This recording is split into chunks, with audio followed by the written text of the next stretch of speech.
Hey you, and welcome to this video where I will show you how to add your Gmail on Facebook. This is very simple, so let's start with this tutorial.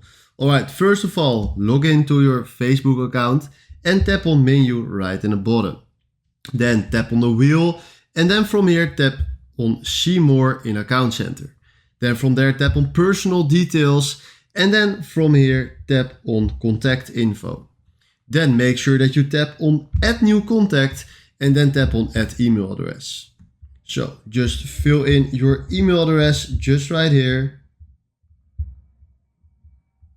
And then select the accounts that you want to link with that email. So I want to link this email with my Facebook and then tap on next. Now Facebook will send you a confirmation code to your email. So I will search for that code. Alright, I filled in the confirmation code, then tap on next. And we just added our email or Gmail account to our Facebook account. And this is seriously how easy this is. Alright, if you find this video helpful, please consider subscribing and give this video a like. And then for now, thanks for watching.